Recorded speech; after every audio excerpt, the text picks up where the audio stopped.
Tonight, we're going to challenge one of the most confident assumptions in modern space exploration. The idea that Mars is humanity's obvious next home. Every space agency, every mission proposal, every headline about the future of our species points to the same red world. But there's a moon orbiting Saturn that quietly solves almost every problem Mars throws at us, and does it while offering something Mars can never provide. A thick atmosphere, shielding from radiation, lakes, rivers, and rain, and gravity so gentle that a human being could strap on a pair of wings and fly under their own power. That moon is called Titan, and by the end of tonight, you're going to understand why serious scientists and engineers argue that Titan, not Mars, might be the place where humanity actually survives long-term. Before we get started, if you love exploring the depths of space as much as we do, take a second to like the video or subscribe. It's a simple action, but it helps this channel reach more curious minds like yours. Now, let's begin. There's a story we've been telling ourselves for about 60 years. It goes like this. Mars is Earth's twin. Mars had water once. Mars has a day almost exactly as long as ours.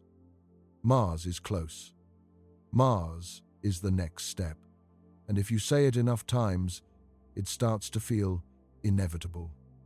Every major space agency has Mars plans. Science fiction has been rehearsing Mars for a century. Robert Heinlein wrote about Martian colonists in the 1940s. Ray Bradbury gave us Martian poetry in the 1950s. Carl Sagan argued for Mars exploration as a civilizational priority in the 1980s. Elon Musk has been describing his Mars plans publicly since the early 2000s, and they have grown in ambition with each passing year. So when people ask where humans will go next, the answer comes automatically: Mars. But the inevitability is an illusion built from familiarity. It is not the result of a careful comparison, because if you actually sit down and compare Mars to every other possible destination in the solar system, if you run the numbers on habitability, survivability, resource availability, and long-term viability, and you do it without assuming the conclusion in advance, something unexpected happens. Titan keeps winning. So before we get into why, you need to understand what Titan actually is. Because most people, when they hear the name, think of a cold, distant, frozen rock in the outer solar system. Something like Pluto. Something inhospitable and alien, and not worth serious thought as a human destination. That assumption is wrong in nearly every direction. Titan is Saturn's largest moon. It is the second largest moon in the entire solar system after Ganymede, which orbits Jupiter. It is bigger than the planet Mercury, not by a little. Titan has a diameter of about 3,200 miles. Mercury has a diameter of about 3,030 miles. Titan is larger than a full planet, and it is, without question, the most complex and chemically rich world in the solar system, besides Earth. Titan has a thick atmosphere, not a thin wisp like Mars, not a crushing poison blanket like Venus. A real, dense, layered nitrogen atmosphere, 1.5 times the pressure of Earth's at sea level. You could stand on the surface of Titan without a pressure suit. You would need a heated suit and an oxygen supply, but the atmospheric pressure itself would not kill you. That one fact alone sets Titan apart from every other destination we have seriously considered. On Mars, the atmospheric pressure is less than 1% of Earth's. Step outside without a pressurized suit on Mars, and you have seconds, not minutes. Step outside without a pressurized suit on Titan, and you have a cold problem, not a pressure problem. That distinction is enormous when you are designing a colony and thinking about what failure modes actually look like. Titan also has a surface covered in lakes and seas, not water. Liquid methane and ethane. Vast reservoirs of hydrocarbon liquid, sitting under an orange haze, fed by methane rain from methane clouds, in a methane weather cycle that mirrors Earth's water cycle almost exactly. Evaporation, cloud formation, precipitation, drainage, pooling, evaporation again. The same cycle, different molecules. Titan has rivers that have carved their channels over billions of years. It has erosion patterns that look eerily familiar to anyone who has looked at satellite images of Earth's river systems.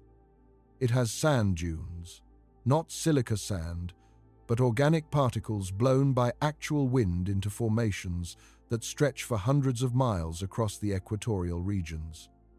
It has mountains of water ice. It has valleys and plains and impact craters modified by geological and atmospheric processes over geological time. It has a geology that changes over time, shaped by weather and liquid flow and internal heat and tidal forces from Saturn. No other world in the solar system, other than Earth, has all of these features simultaneously. Now let's put Mars and Titan side by side properly, because this is where the conventional wisdom starts to fall apart at the seams. Mars has a thin atmosphere, and the implications of that fact ripple into every aspect of what it means to actually live there permanently. The atmosphere is 95% carbon dioxide. The surface pressure is less than 1% of Earth's at sea level. Standing on Mars without a pressurized suit would be fatal quickly. Your blood would not boil from heat, but from the near vacuum conditions, dropping the boiling point of your bodily fluids below body temperature. The same physical process that makes water boil at lower temperatures on a mountaintop happens inside your tissues, happening quickly and completely.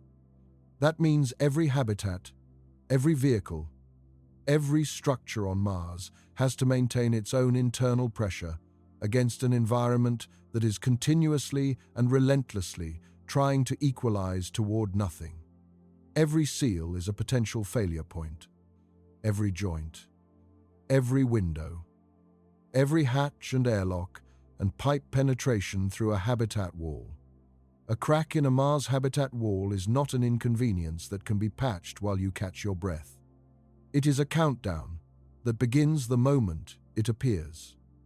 The pressure differential, one full atmosphere inside and essentially nothing outside, creates engineering challenges that never go away. You cannot fix that fundamental relationship. You cannot terraform your way out of it on any time scale relevant to the people living there. Mars's atmosphere is thin because the planet lost its magnetic field billions of years ago, and the solar wind has been slowly, steadily stripping the atmosphere away ever since. Mars once had a thicker atmosphere. The ancient geology makes that clear. The valley networks visible from orbit, some of them over 2,000 miles long, the delta formations where ancient rivers emptied into ancient lakes, the mineral deposits found by rovers that only form in the presence of liquid water. All of this points to a Mars that was wetter and warmer for hundreds of millions of years in its distant past. Then, the internal magnetic dynamo went quiet. The planet's core cooled and solidified, ending the convective motion of molten iron that generates a magnetic field. Without that protection, the solar wind began stripping the atmosphere. The process took time, but time is one thing the solar system has in enormous abundance. Over 1 billion years, Mars bled its atmosphere into space. The rate of atmospheric loss is still being measured today by the MAVEN spacecraft, which has been orbiting Mars and directly sampling atmospheric particles escaping to space since 2014. The numbers confirm what the geology suggests. Mars is still losing its atmosphere, even now. What remains is not recoverable on any timescale useful to any human civilization. Proposals for terraforming Mars, for thickening the atmosphere over very long periods, require importing volatile gases from comets redirected to impact Mars, releasing frozen carbon dioxide from the polar caps and from subsurface mineral deposits, or introducing engineered microbes that might meaningfully change the atmospheric composition over centuries at minimum. Even if all of that worked exactly as hoped, which is far from guaranteed, you would end up with an atmosphere dominated by carbon dioxide, not oxygen, not breathable air. The oxygen would still have to come from somewhere else, produced through biological or chemical processes that themselves require centuries to achieve meaningful scale. Titan's atmosphere is not going anywhere. It has been there for roughly 4 billion years. Titan formed around the same time as the rest of the Saturnian system, during the early solar system's period of planetary formation. The thick nitrogen atmosphere has persisted through the entire history of the solar system as we know it. It will persist for billions of years more. The nitrogen is replenished by photochemical processes and potentially by outgassing from Titan's interior. The Moon's position in the outer solar system means the solar wind is far weaker there than at Mars's distance from the Sun. The atmospheric stability of Titan is not luck. It is a consequence of the Moon's chemistry, its size, its distance from the Sun, and Saturn's protective magnetosphere. A colony on Titan inherits that atmospheric stability as a permanent feature of the world they live on. The problem with Titan's atmosphere is not its pressure and not its stability. The problem is its composition. You cannot breathe nitrogen and methane, but you do not need a pressure suit to keep from dying. You need an oxygen mask and thermal protection against the cold. That distinction matters more than almost anything else in the engineering of a long-term colony, because it determines what daily life actually feels like and what the consequences of equipment failure actually are. But the consequences of that atmosphere go further than survival. The atmospheric density on Titan is about 4 times that of Earth's at sea level. The gravity is 1/7 of Earth's.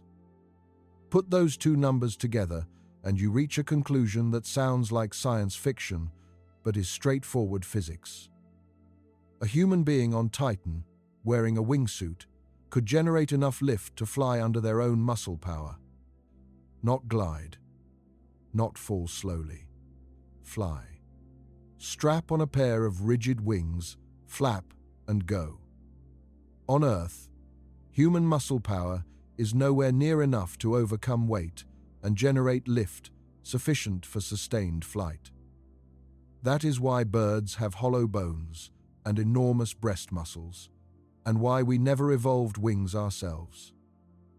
On Titan, the physics shift fundamentally.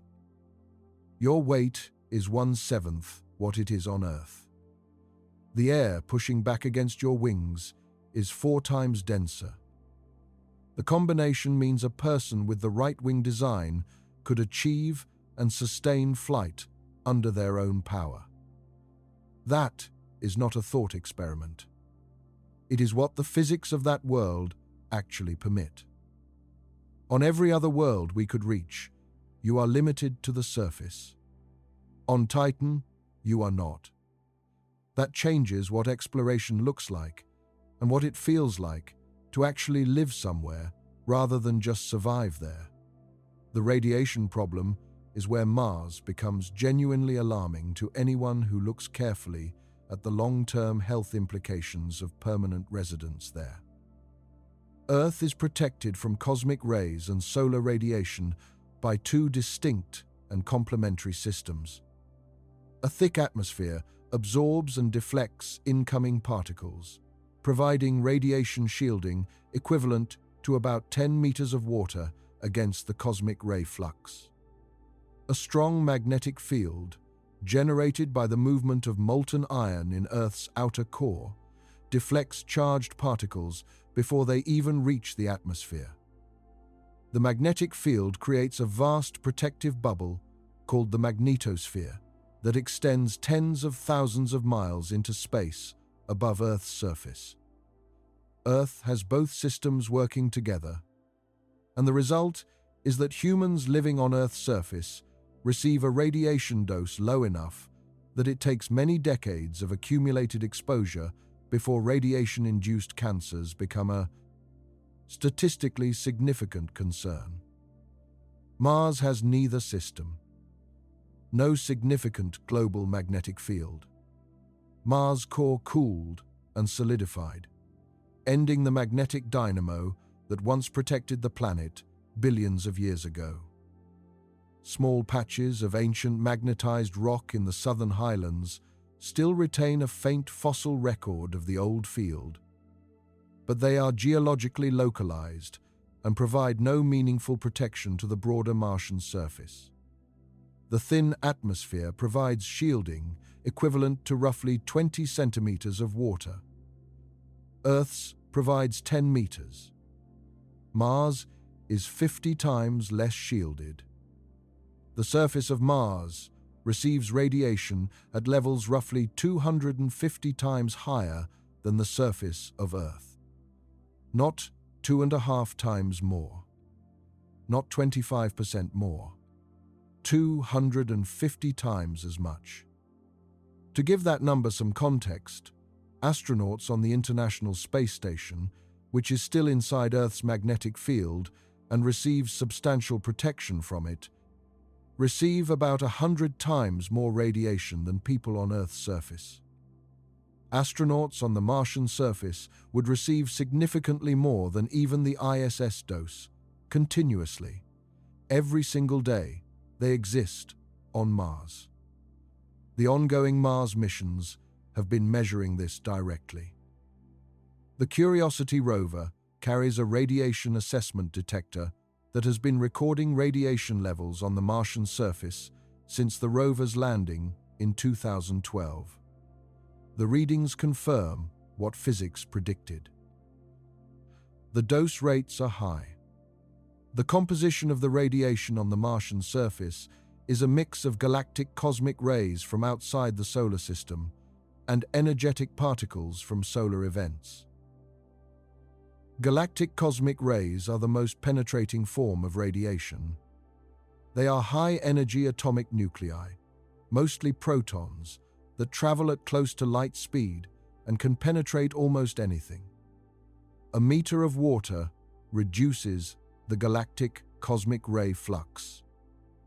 Several meters of water, or equivalent shielding, is required to bring it down to levels considered safe for long-term habitation. That means meters of Martian regolith over every habitat. It means underground construction. It means the built environment of a Mars colony is, by necessity, underground. The radiation is not just a cancer risk, though cancer risk is real and cumulative. Recent studies using rodent models exposed to simulated Mars radiation levels at the NASA Space Radiation Laboratory showed cognitive impairment on navigation and memory tasks, elevated anxiety behaviors, neurological changes in brain structure that persisted well after the exposure period ended. These effects appeared at radiation doses that Mars colonists would accumulate within the first year of living on the surface. We don't have equivalent human data. No person has been to Mars. But the biology follows the same physics as the rodent biology. The brain is not uniquely immune to ionizing radiation damage in humans. The proposed solution is to bury everything. Build habitats under multiple meters of Martian rock and regolith. The shielding from a few meters of soil does significantly reduce the dose inside. This is technically viable. but it means building a civilization underground, where the view from your habitat is rock, and every trip to the surface is a measured, time-limited, equipment-dependent excursion into an environment that is actively working against your long-term health. That is a colony in the technical sense. In the aspirational sense, it is a bunker. Now, consider Titan. Titan orbits within Saturn's magnetosphere. Saturn has one of the most powerful magnetic fields in the solar system, stronger than Earth's field and extending far into space around the planet. That magnetospheric bubble partially shields Titan from the galactic cosmic ray flux, though the protection is not complete and varies as Titan's orbit takes it through different regions of the magnetosphere. More significantly, Titan's thick atmosphere provides radiation shielding, roughly comparable to what you would get from 10 times more atmospheric mass than Mars offers. The combination of Saturn's magnetospheric protection and Titan's dense atmospheric shielding creates a surface radiation environment that is substantially less severe than Mars. Not Earth normal. Not benign, but manageable in ways that don't require a colony to live underground as its default mode of existence. Colonists on Titan could live in surface structures, with reasonable additional shielding from the habitat walls themselves.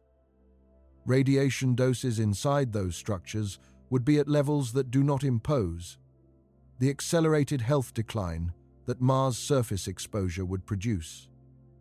They could go outside regularly, not without protection from the cold and with monitoring of accumulated radiation dose over time, but without the time limits and the urgency that Mars' surface excursions would require.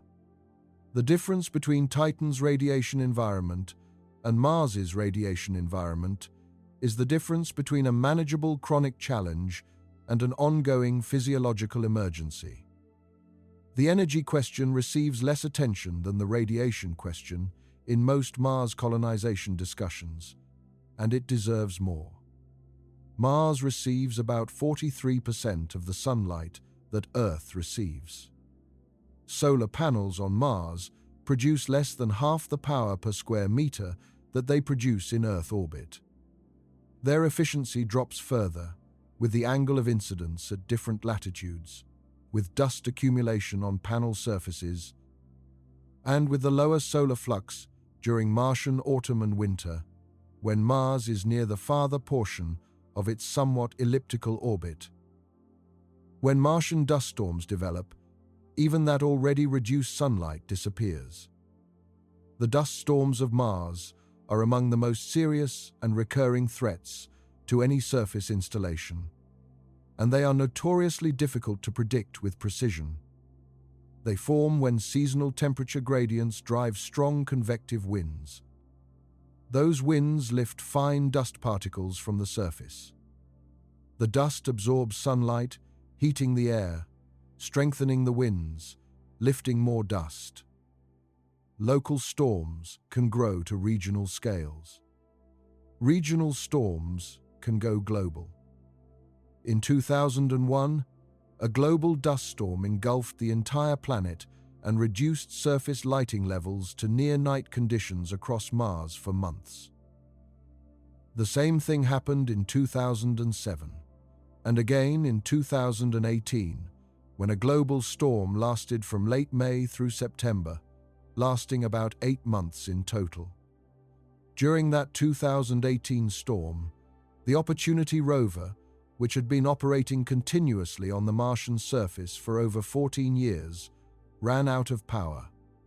Without enough sunlight to charge its batteries, the rover could not maintain its thermal systems through the cold nights. NASA declared the mission over in February 2019, after months of attempting to re-establish contact.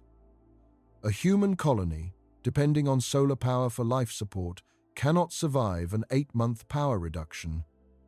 Not when the consequences of power failure include loss of heating, in a -100 degrees Celsius or -148 degrees Fahrenheit environment, loss of oxygen generation, loss of water processing, loss of the atmospheric pressure inside the habitats.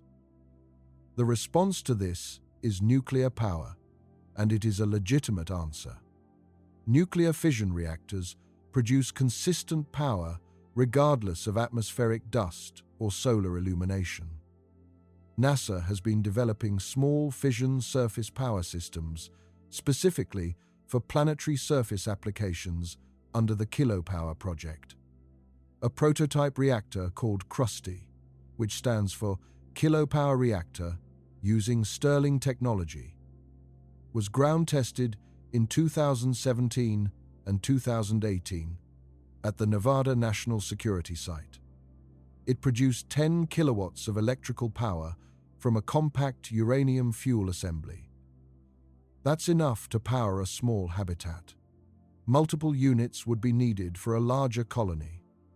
And managing nuclear reactors in a remote environment with limited maintenance capacity adds complexity. But nuclear power is clearly the path forward for Mars energy, and the technology exists in principle. Now consider Titan's energy picture. Titan receives only about 1% of the sunlight that Earth receives. 1/100th of Earth's solar flux.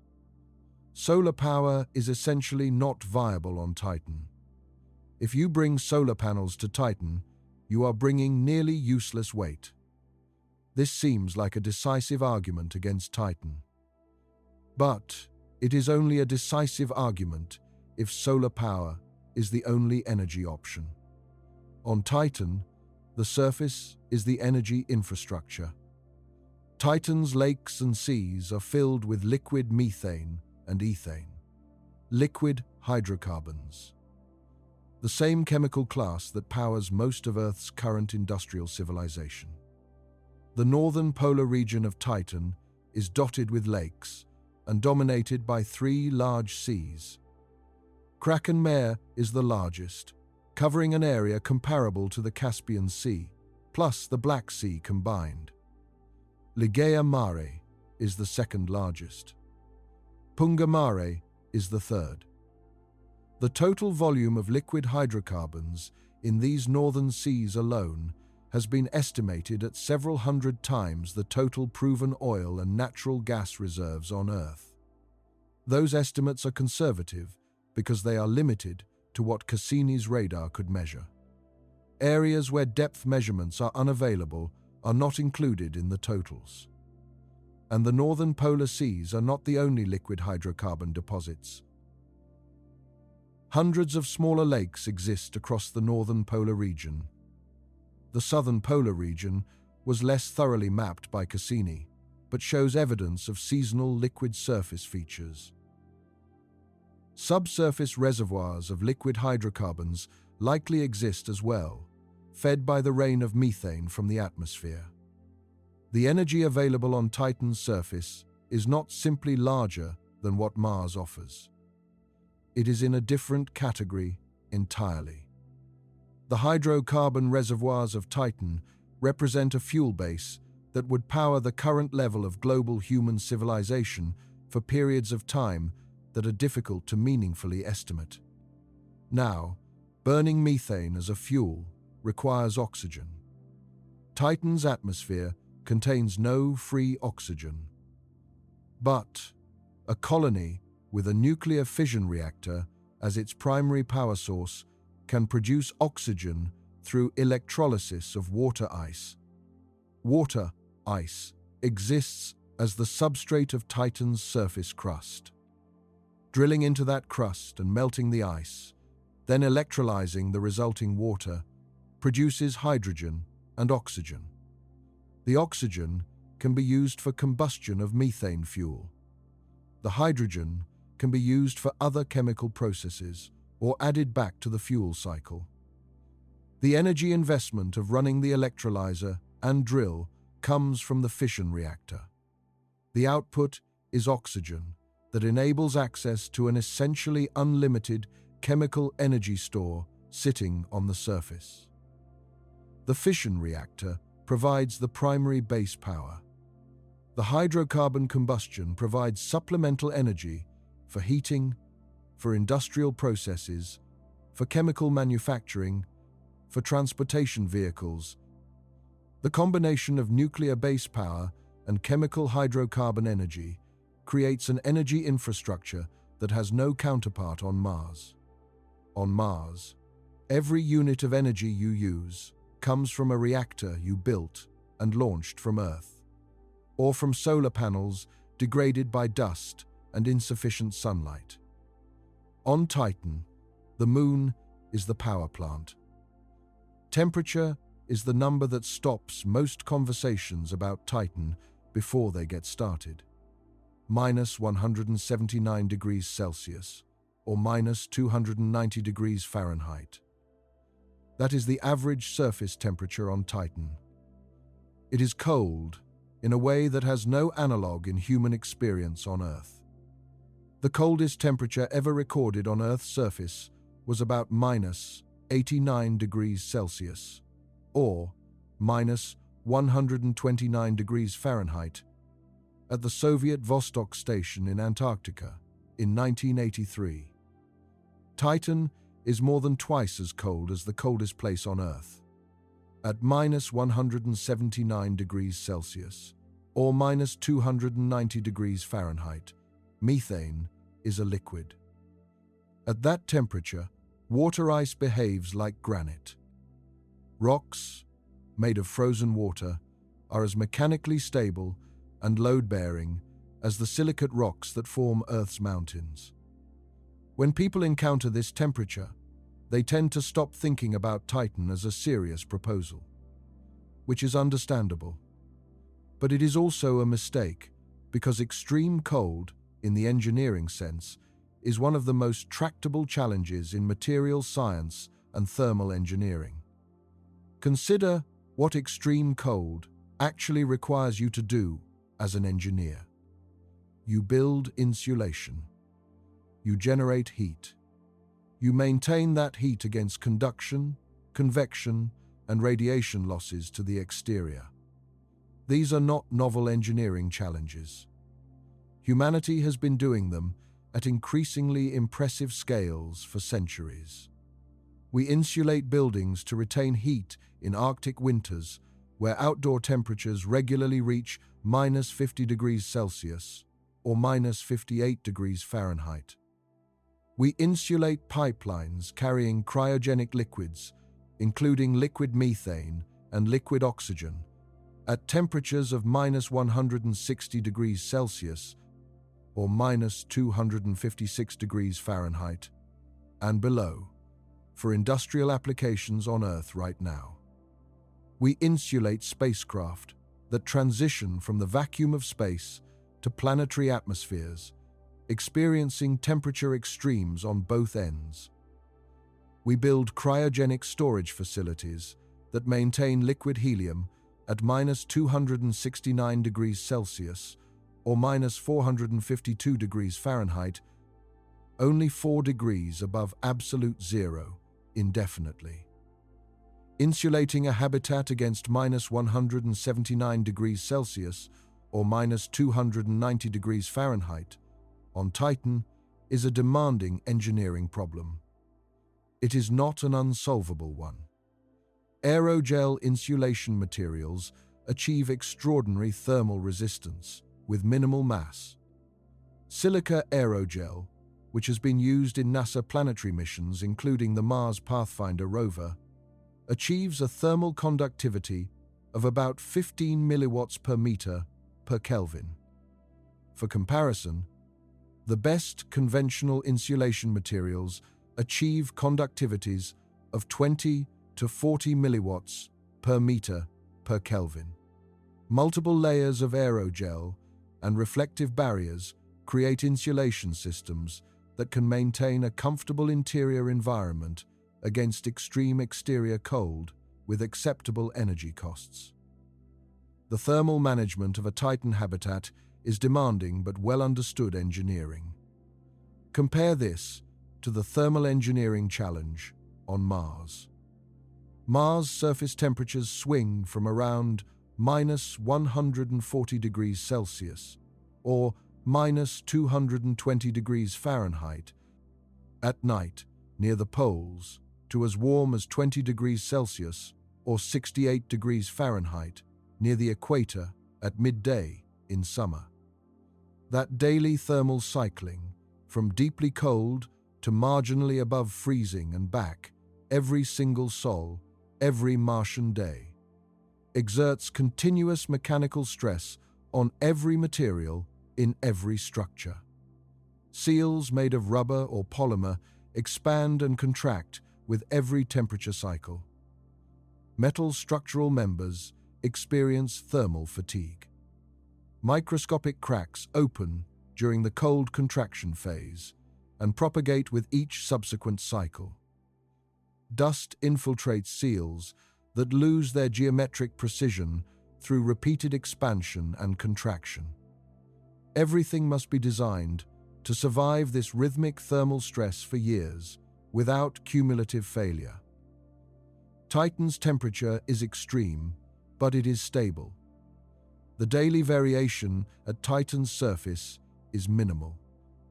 Saturn's distance from the Sun means the tidal heating and internal heat that maintains Titan's temperature varies slowly. From an engineering standpoint, steady extreme cold is often more tractable than variable extreme cold, because you design for a constant load rather than for a moving, cycling target. And the energy required to maintain warmth inside a Titan habitat comes from the same nuclear and hydrocarbon fuel base the colony uses for everything else. Titan's cold is a challenge. It is not, when weighed against the complete list of what Mars presents, a more serious challenge than Mars' combination of near vacuum, radiation, toxic soil, dust storms, thermal cycling, and scarce nitrogen. You are not choosing between comfortable and uncomfortable. You are choosing which specific set of engineering problems to solve forever. The question of raw materials is fundamental to any serious long-term colonization plan, and it receives less attention than propulsion and life support in most public discussions. A colony cannot survive indefinitely by importing everything it needs from Earth. The cost, the transit time, and the logistical fragility of a supply line, billions of miles long, make permanent import dependence impossible as a long-term strategy. At some point, a colony has to manufacture what it needs locally. That means having raw materials available locally. Mars has a geological resource base. The Martian surface and subsurface contains iron oxide, silicon dioxide, aluminum, magnesium, sulfur, calcium, potassium, chlorine, and a range of trace elements. With sufficient energy and appropriate processing equipment, these materials can be refined into useful forms. Iron oxide can be reduced to metallic iron using carbon monoxide or hydrogen as reducing agents, both of which are derivable from Martian atmosphere and ice. Silicon can be processed into glass for windows or semiconductor material. Aluminum can be smelted from the aluminum-bearing silicate minerals found in Martian rock. These processes require energy, chemical reagents, and processing equipment, but they are chemically well understood. Water ice, confirmed in the polar caps and in subsurface deposits at multiple latitudes by the Mars, Odyssey, neutron, spectrometer, and other instruments, can be extracted, melted, and purified for drinking water and oxygen production through electrolysis. This is all genuinely useful. A Mars colony does have material resources to work with, but the bootstrap problem is significant. To process raw Martian rock into useful metal, you need processing equipment. That equipment must either be imported from Earth at enormous cost and transit time, or manufactured locally from materials that you can only process if you already have the processing equipment. Breaking that circular dependency from a standing start is one of the deepest challenges in Mars colonization engineering.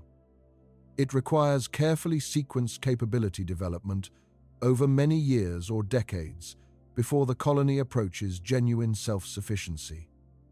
Titan's resource situation is different in character, not just in degree. Titan's surface is covered in organic molecules. The orange haze is made of complex organic compounds called tholins. They form continuously through photochemical reactions in Titan's upper atmosphere. Sunlight and energetic particles from Saturn's magnetosphere break apart the nitrogen and methane molecules in the atmosphere. The resulting molecular fragments recombine into progressively more complex structures. Those structures grow heavier, aggregate, and eventually fall out of the atmosphere as a continuous slow rain of organic particles that settles on Titan's surface over billions of years. The result is that most of Titan's landscape is coated in a layer of organic sediment, sometimes meters thick, that has been accumulating for the entire history of the solar system. These tholins are chemically complex. Analytical chemistry, applied to tholin analogues in Earth laboratories, has identified hundreds of distinct organic compounds in laboratory-synthesized tholin samples. Amino acids, nucleobases, purines, pyrimidines, fatty acids, nitrogen-containing heterocycles. The class of compounds that, in early Earth chemistry, are thought to have been key intermediates between simple atmospheric chemistry and the first biological molecules. When you expose tholin samples to liquid water in the laboratory, the chemical reactions that follow spontaneously produce amino acids. You are not adding the amino acids. You are creating the conditions under which the tholins react to produce them. The implication for a Titan colony is that the chemical feedstock for an industrial organic chemistry operation is literally lying on the ground. Plastics and polymers for structural applications and manufacturing. Nitrogen-containing compounds for fertilizers. Carbon-based lubricants. Chemical solvents. Pharmaceutical precursors and biological feedstocks. Adhesives and coatings. The entire catalogue of organic industrial chemistry that modern civilization depends on can be synthesized from the molecular building blocks present in Titan's surface materials.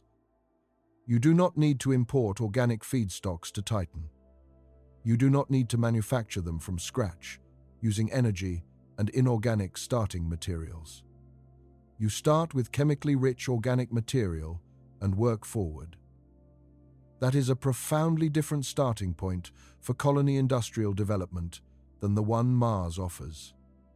Below Titan's ice crust, models of the Moon's interior derived from Cassini gravity measurements and observations of tidal deformation suggest a liquid water ocean mixed with ammonia, kept from freezing by tidal heating from Saturn's gravitational influence, and possibly by radioactive decay heating in the rocky core. That ocean may be as much as hundreds of miles deep, sitting below an ice crust tens of miles thick. Accessing it is currently beyond any foreseeable robotic technology. But a mature Titan colony, with decades of industrial development and engineering capability, might develop the tools to eventually sample it. The ammonia that is likely present in that ocean, if it can ever be accessed, is one of the most important industrial chemicals in the modern world. The Haber-Bosch process, which synthesizes ammonia from nitrogen and hydrogen, and which underpins virtually all synthetic fertilizer production on Earth, transformed global agriculture in the 20th century and enabled the population growth that followed. On Titan, ammonia may be available from the subsurface ocean and from chemical processing of the nitrogen-rich atmosphere. The nitrogen is everywhere. 98% of the atmosphere. Hydrogen is available from the methane and ethane surface chemistry. The basic chemical requirements for producing fertilizers, and therefore for sustaining high-yield agriculture in enclosed colony greenhouses, are substantially more available on Titan than on Mars. Gravity on Titan is approximately 14% of Earth's surface gravity. Its surface gravity works out to about 1.4 meters per second squared. For comparison, the Moon is 16%, Mars is 38%. Titan's surface gravity is lower than the Moon's. This is a genuine disadvantage relative to Mars, and it should be addressed honestly rather than minimized. The documented health effects of extended time in low gravity or microgravity include loss of bone mineral density. Bone responds to mechanical loading. The less it is loaded, the less dense it becomes. In zero gravity on the International Space Station, astronauts lose about 1 to 2% of bone mineral density per month without aggressive countermeasures. Muscle mass decreases as muscles are required to do less work against gravity. Cardiovascular efficiency changes because the heart works differently in low gravity. There is accumulating evidence of vision changes related to fluid redistribution in the body when gravity is reduced. These effects are well documented in microgravity. Whether they occur to similar degree at Titan's 14% of Earth's gravity is not known. No one has spent extended time in partial gravity at any level. The question of which fraction of Earth's gravity is sufficient to maintain human health is one of the most important and most unanswered questions in space medicine. Mars at 38% may be sufficient. Titan at 14% is much less likely to be. This is a real problem. But it has a real engineering solution. Rotating sections built into habitats, where the rotation provides centripetal acceleration equivalent to a desired gravity level, can counteract the effects of Titan's low surface gravity during sleep and exercise periods. The engineering of rotating habitat sections is well understood in principle. It requires careful attention to the rotational rate and the radius, since too high a rotational rate produces Coriolis effects that cause disorientation and nausea. A habitat drum 30 meters in radius, rotating at about 6 rotations per minute, would provide approximately Earth normal gravity at the outer edge. This is large. It is mechanically complex. It requires power to maintain rotation and structural materials to handle the stresses. But it is known engineering. It does not require any physics that doesn't exist. Compare this to Mars's radiation problem. You cannot build a centrifuge that deflects cosmic rays. There is no engineering solution to the fundamental inadequacy of Mars' radiation environment that does not involve simply putting meters of rock between your body and space. The gravity problem on Titan has a clear engineering solution. The radiation problem on Mars has only mitigation, and the mitigation constrains how the colony lives. A colony that can solve its gravity challenge with engineering is in a better position than a colony that can only reduce, but never escape, its radiation challenge. The food challenge for a permanent off-Earth colony is not just a logistics and engineering problem. It is a civilizational one. A colony that cannot feed itself from local resources is permanently dependent on supply shipments from Earth. Supply lines are vulnerable. Political support waxes and wanes. Budgets change. A supply disruption that lasts months or years can end a colony that has not achieved food independence. Growing food in an enclosed environment on another world requires solving several challenges simultaneously. A growth medium or hydroponic solution that provides plant roots with the nutrients they need. Water for plant growth and nutrient delivery. Light for photosynthesis, since natural lighting through windows is insufficient for high-density food production. Carbon dioxide for plant respiration, since plants consume carbon dioxide in photosynthesis. Nitrogen for plant protein synthesis, since nitrogen is the most commonly limiting element in agricultural systems. And a controlled thermal environment, since most food crops have specific temperature requirements for healthy growth. On Mars, several of these are problematic. Martian regolith contains perchlorates, chlorine-containing compounds that are toxic to plants at high concentrations and to humans at lower concentrations. Direct use of Martian soil as a growing medium is not possible without extensive processing to remove or neutralize the perchlorates.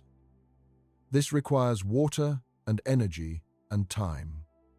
The alternative is hydroponic or aeroponic systems that use nutrient solutions rather than soil, but these require precise chemical management and clean water that must itself be extracted and purified from Martian subsurface ice. Nitrogen is scarce on Mars.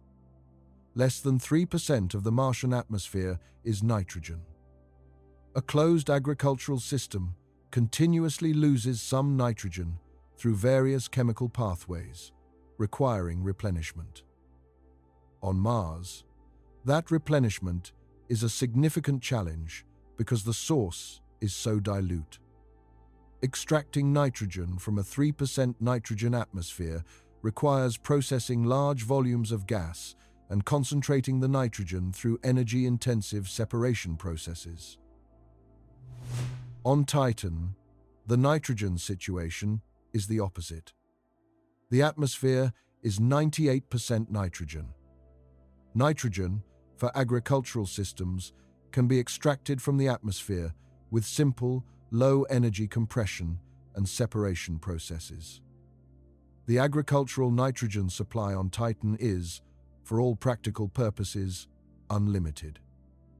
Carbon dioxide for plant photosynthesis is also available. While Titan's atmosphere doesn't contain significant carbon dioxide can be produced from combustion of hydrocarbon fuels using the oxygen the colony produces from water electrolysis. It can also be produced by the biological activity of the colony itself, exhaled by the human population and recycled through the agricultural systems. Water is available from the water ice that forms Titan's substrate. Drilling and melting the ice, then purifying the water, provides the agricultural water supply. The thermal management of enclosed growing spaces on Titan requires heating, which comes from the colony's nuclear and hydrocarbon energy base. Artificial lighting for photosynthesis requires electrical power, which also comes from the same sources. The inputs for a Titan agricultural system are available and manageable. The inputs for a Mars agricultural system are technically available, but more constrained, particularly on nitrogen, and the soil chemistry creates an additional complication that Titan does not have.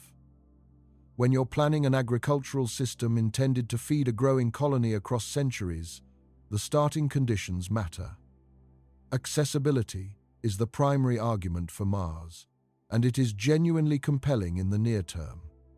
Mars is closer. Getting there with current technology is achievable on a timeline measured in years, not decades. The transit time with chemical rockets is 6 to 9 months. We know that humans can survive that.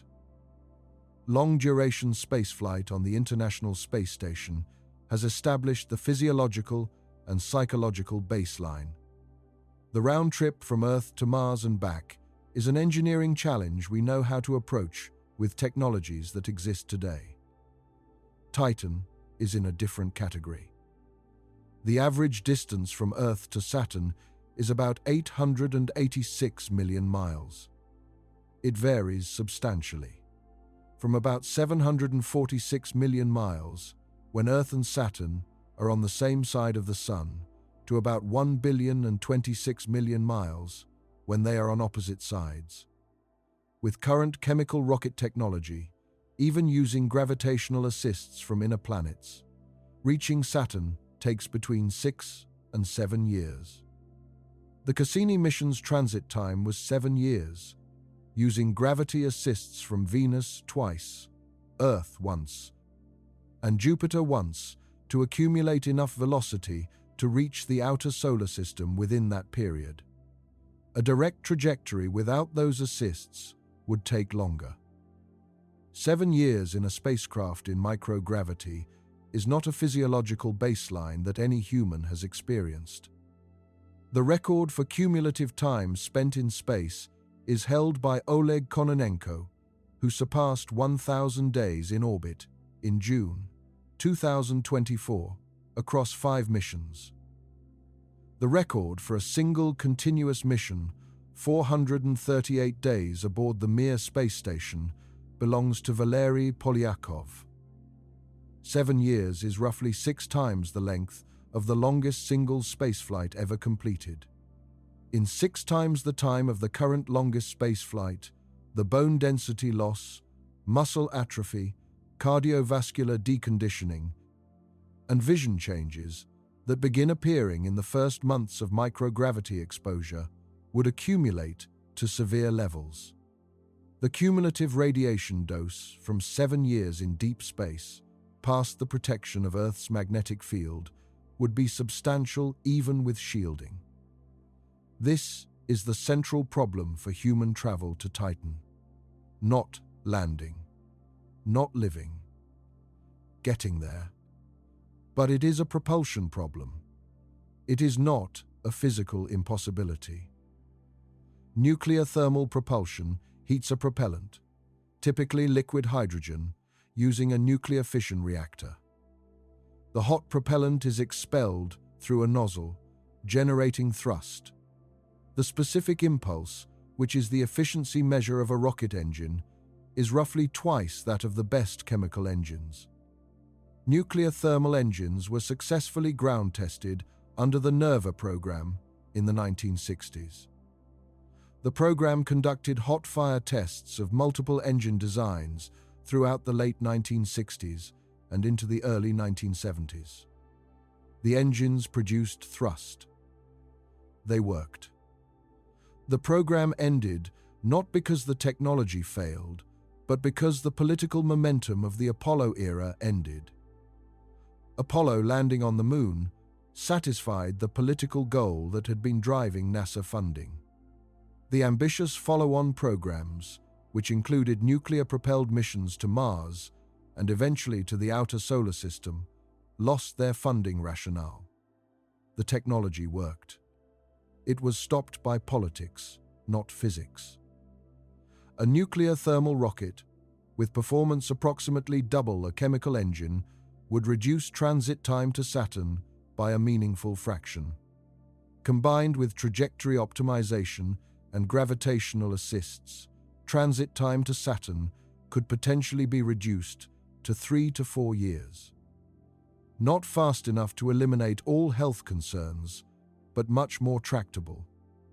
Nuclear electric propulsion uses a nuclear reactor to generate electrical power that drives ion engines. Ion engines have very high specific impulse, typically 10 to 20 times higher than chemical engines, but very low thrust. They accelerate a spacecraft slowly but continuously over months. A spacecraft with nuclear electric propulsion operated continuously over the months of transit can achieve velocities that chemical rockets cannot. Project Prometheus, a NASA initiative in the early 2000 years, proposed developing nuclear electric propulsion for exactly this class of outer solar system mission. The project was cancelled for budget reasons, not technical infeasibility. The engineering is understood. Fusion propulsion, if achieved, would reduce transit times further. Proposals for fusion-powered spacecraft range from conceptual design studies to early experimental programs. The Princeton Plasma Physics Laboratory and other institutions have conducted fusion propulsion research. The direct fusion drive concept, under development at Princeton, aims to produce both thrust and electrical power from a compact fusion reactor. If achieved, it could reduce transit time to Saturn to roughly 2 years. None of this technology is ready today. But none of it is forbidden by physics. The journey to Titan is a problem with a solution path.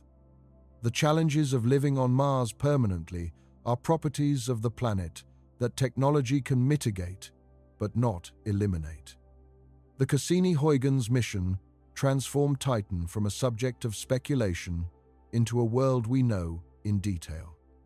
The Cassini spacecraft launched in October 1997 from Cape Canaveral, Florida. It was among the largest interplanetary spacecraft ever built, carrying 12 scientific instruments and the Huygens entry probe. It spent 7 years in transit, using a complex trajectory that swung twice past Venus, once past Earth, and once past Jupiter, each time gaining velocity from the planet's gravity. On July 1, 2004, Cassini executed its Saturn orbit insertion burn, firing its main engine for 96 minutes to slow down enough to be captured by Saturn's gravity. The moment that burn began, Cassini was threading a narrow gap between two of Saturn's rings, and mission controllers waited 35 minutes for the signal confirming success because of the distance light had to travel. The mission was designed for 4 years.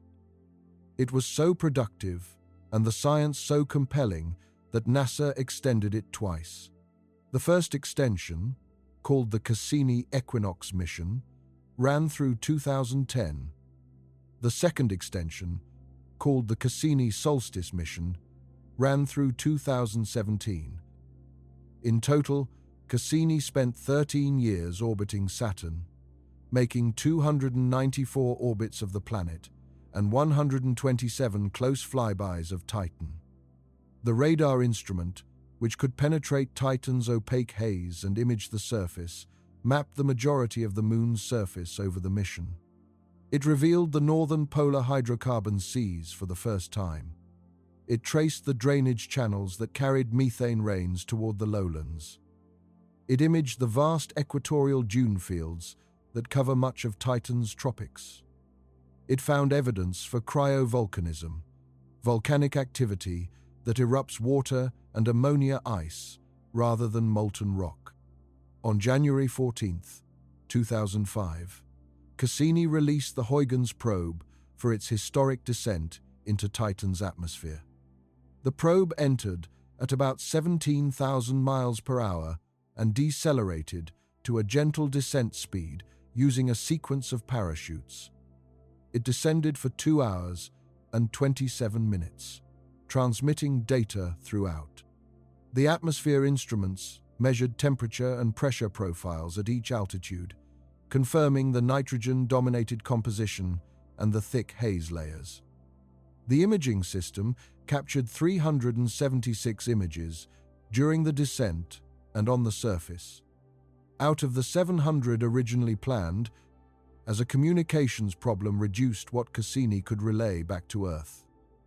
Those images showed a world of extraordinary complexity. Drainage channels carved by methane rain, visible from high altitude. A flat plain stretching to the horizon, textured with pebbles of water, ice smoothed by fluid flow. A horizon hazed in orange. Huygens touched down on a surface that gave slightly under its weight. The instruments detected a soft, granular surface, similar in texture to wet sand or clay. Not bare ice, not solid rock, something that had been deposited and reworked by fluid processes over a very long time.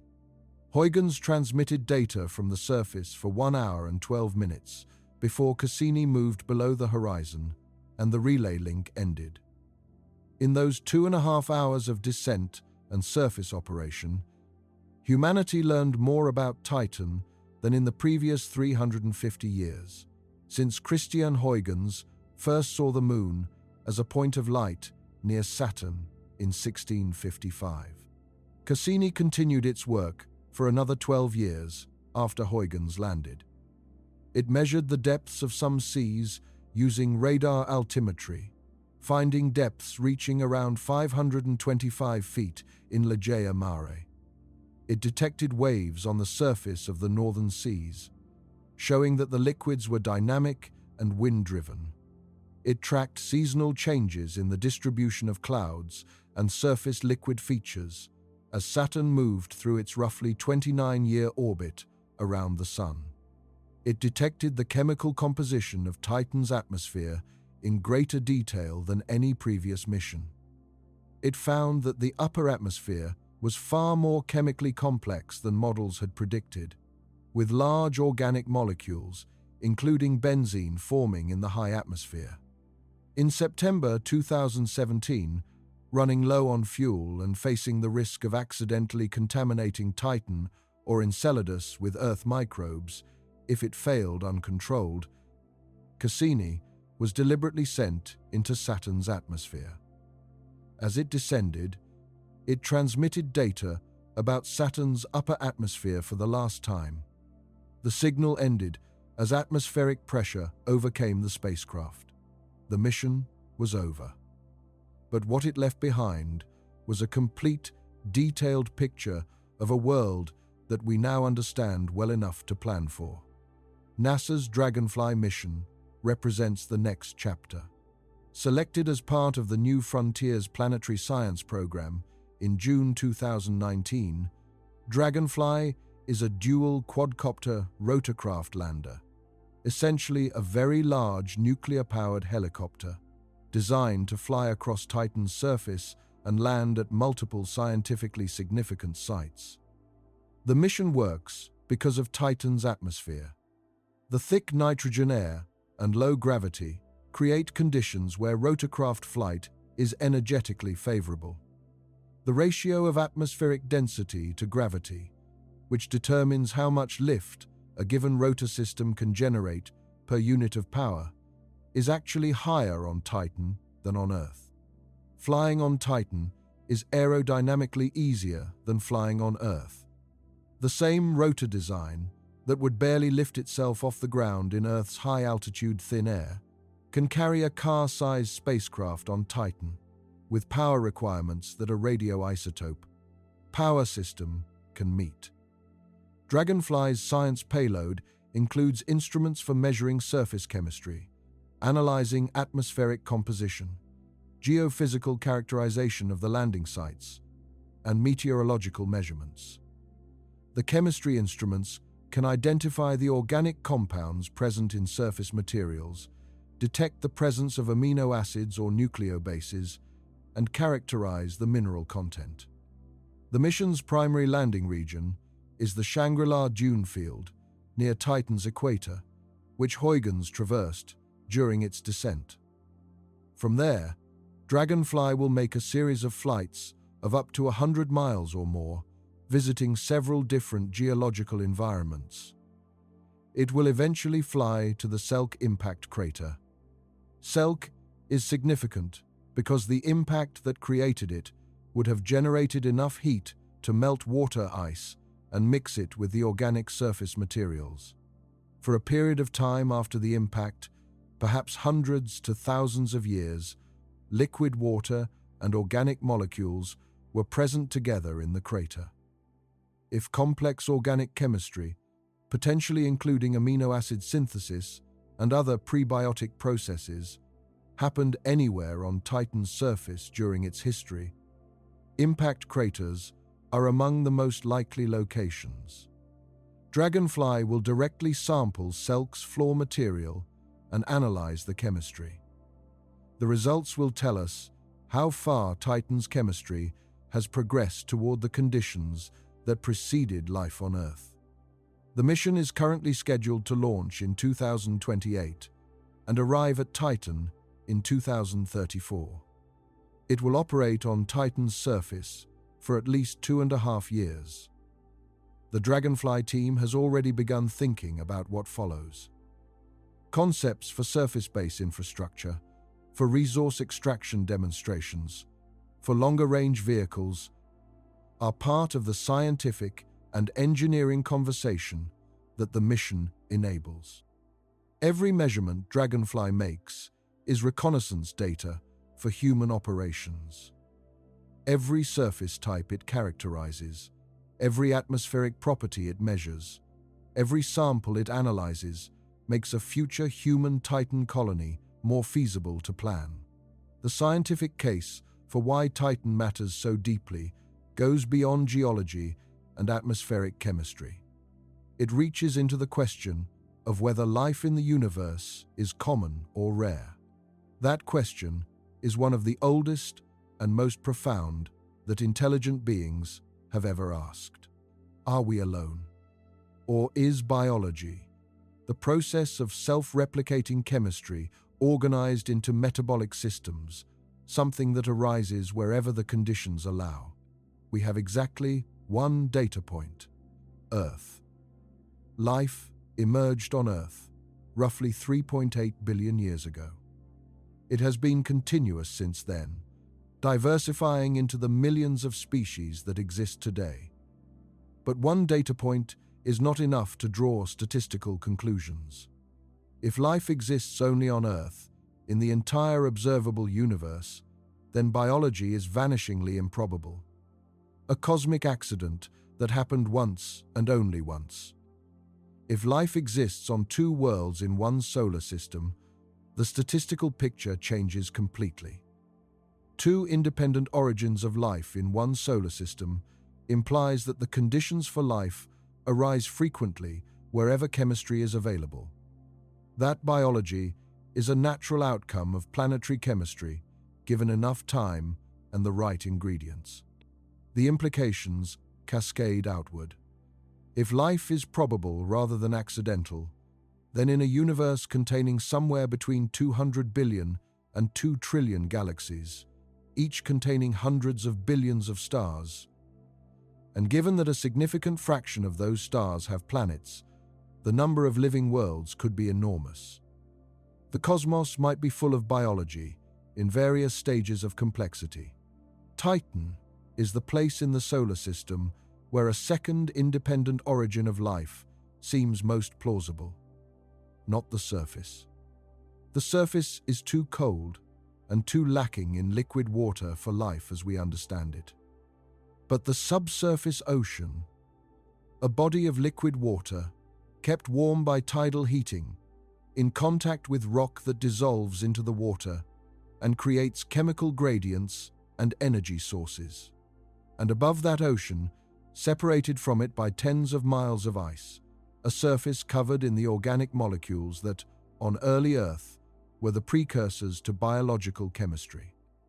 Whether organic molecules from the surface can reach the ocean floor, either through cracking and transport in the ice, or through the gradual percolation of chemistry through the ice over billions of years, is a genuinely open question that models and laboratory experiments are beginning to address.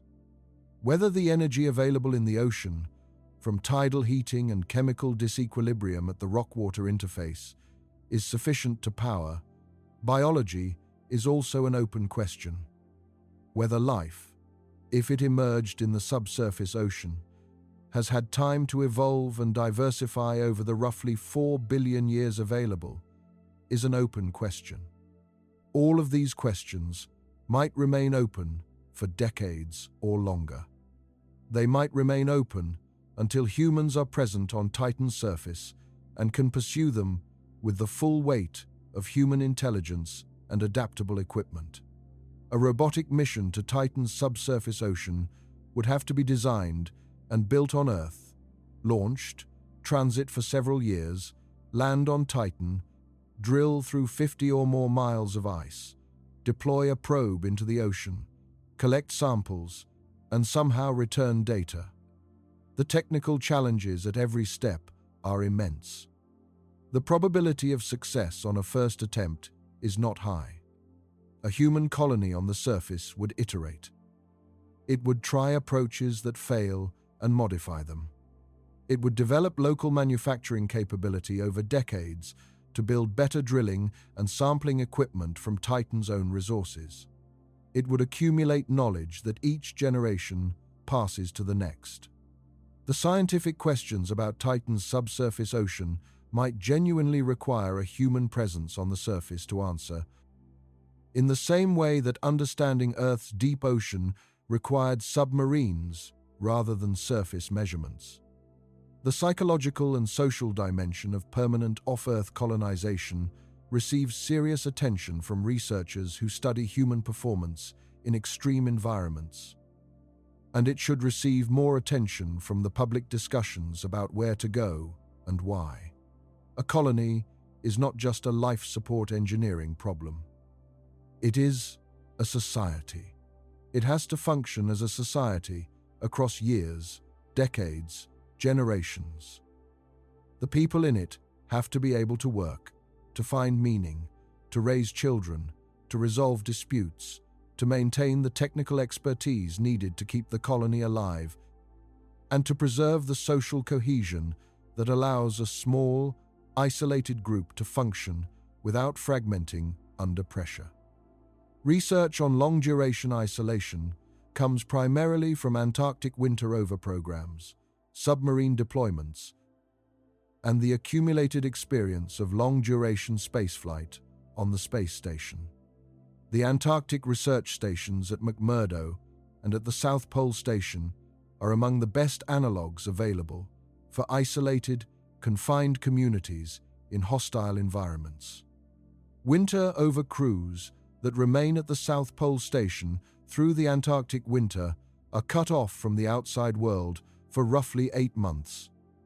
No flights in or out. Limited communication bandwidth. A small group of people in close quarters, in a hostile environment, with the full knowledge that help cannot arrive if something goes seriously wrong. The psychological patterns documented in these environments are consistent and meaningful. A period of initial enthusiasm and high morale as the isolation begins. A gradual settling into routine. A midpoint dip where morale and motivation decline as the novelty has fully worn off. A third-quarter phenomenon where boredom, irritability, and interpersonal friction peak. A recovery as the end point approaches. These patterns appear in Antarctic programs, in submarine deployments, and in space station observations. They appear even when participants know they will leave. For Mars colonists who cannot leave, ever, the psychological calculus is fundamentally different. There is no recovery phase triggered by the approaching end of the mission.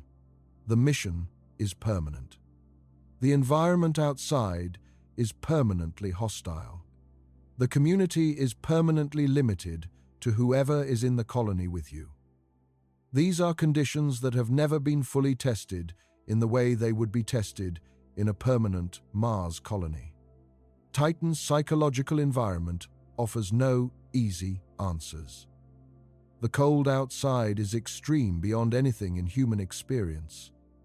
The distance from Earth creates communication round-trip delays of over an hour. The sky is orange from the haze, and the sun appears as a bright star, not a warm disk. The population of the colony is limited and cannot be augmented on demand. But Titan has weather. Real, active, visible weather.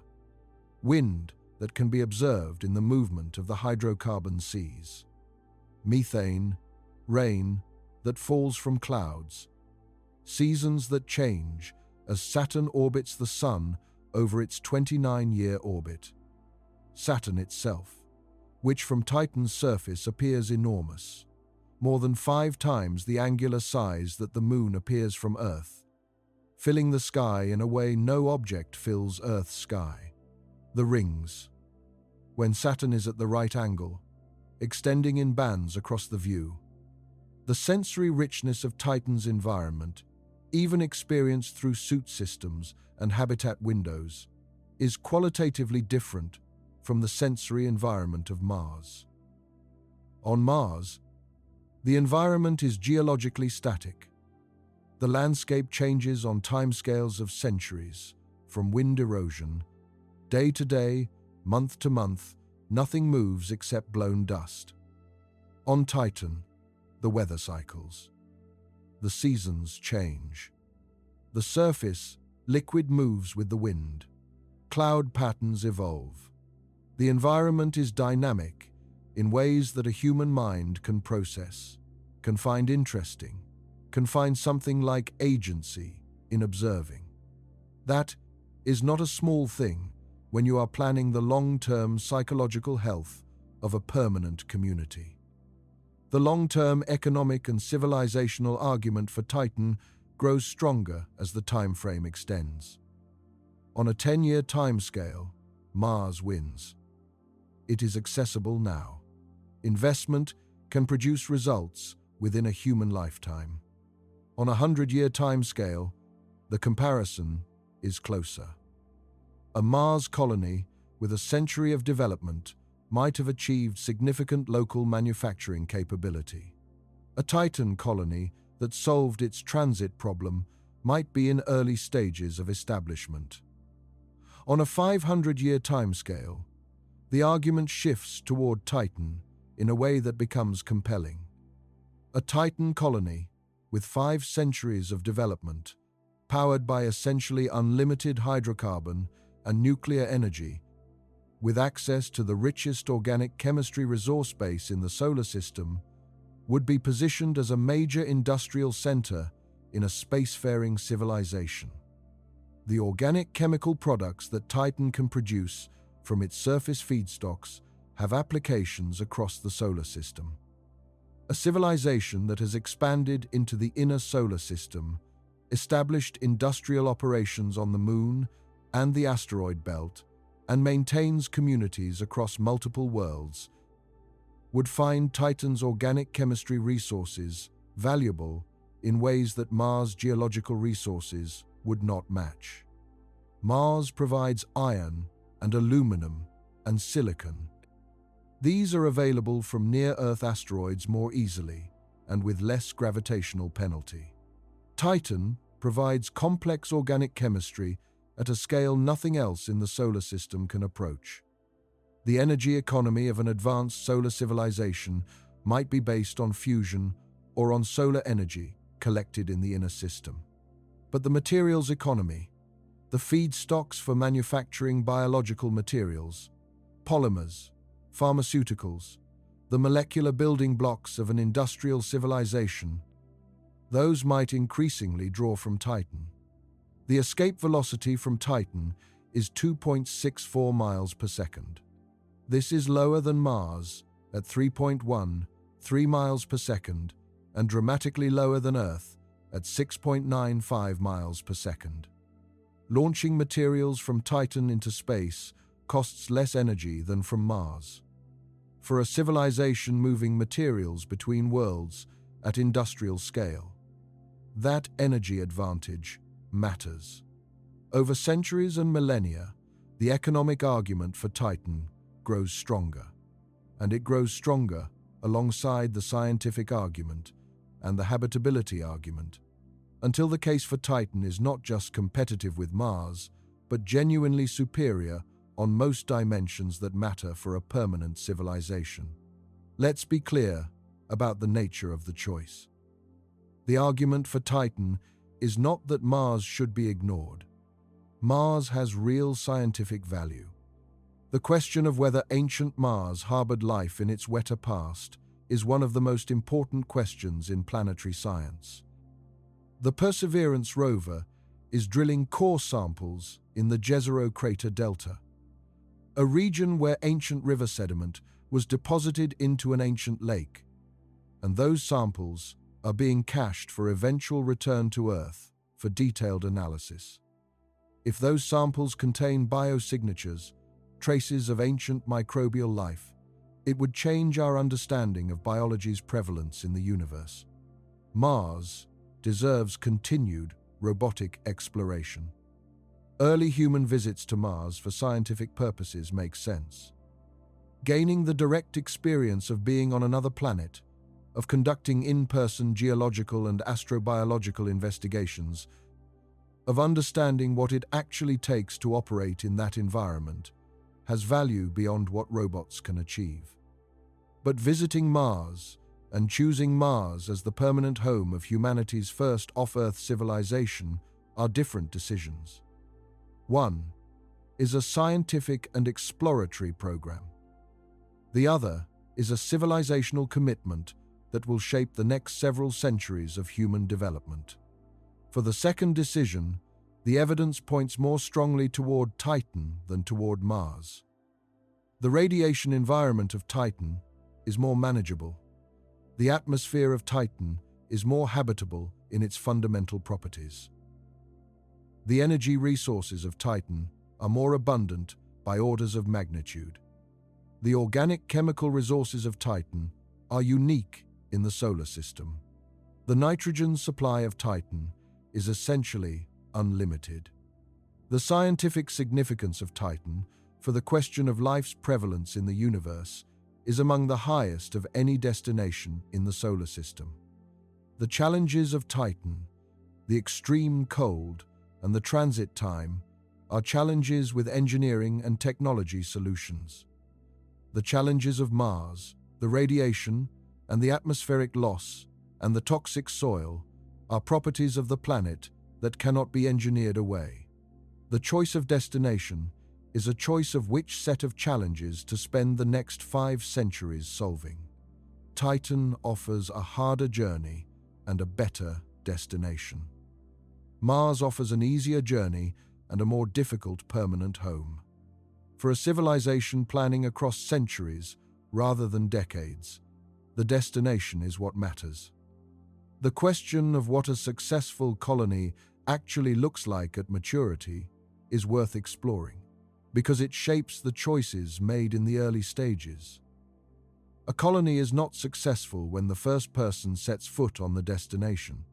That is a beginning, not a success.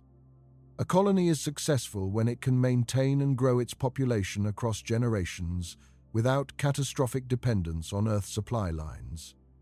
When children are born there, who grow up there and choose to stay.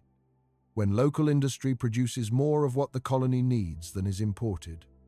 When the colony develops scientific and technological capabilities of its own, building on its unique environment rather than simply replicating what Earth does.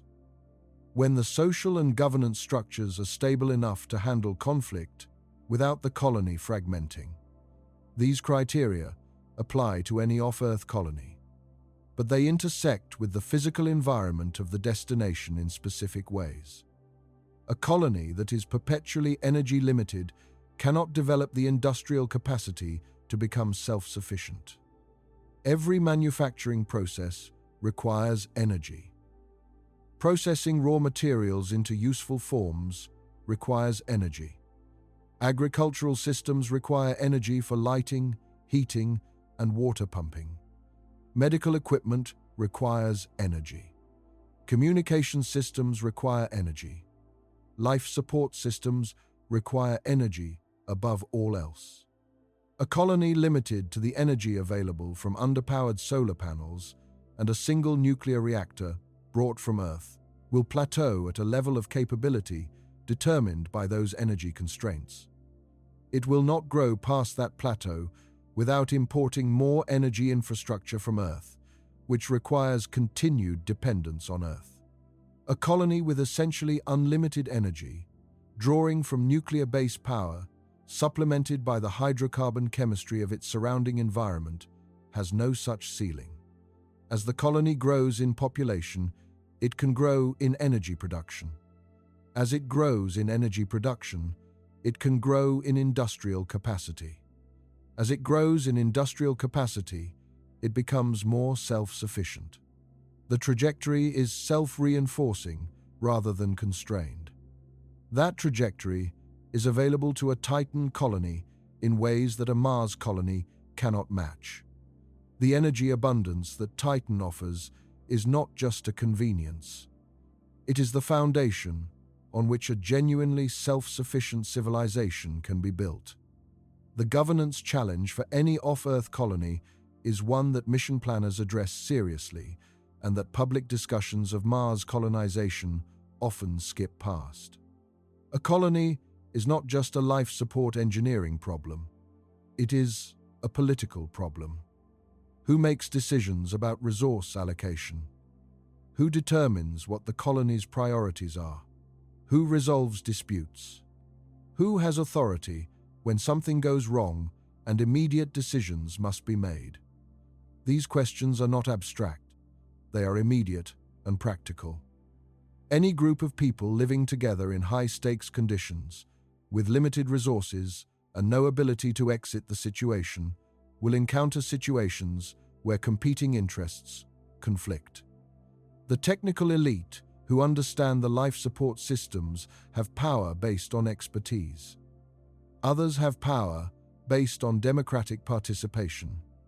Balancing these creates tension that every human society has navigated in its own way, and that an off-Earth colony will navigate under additional pressure.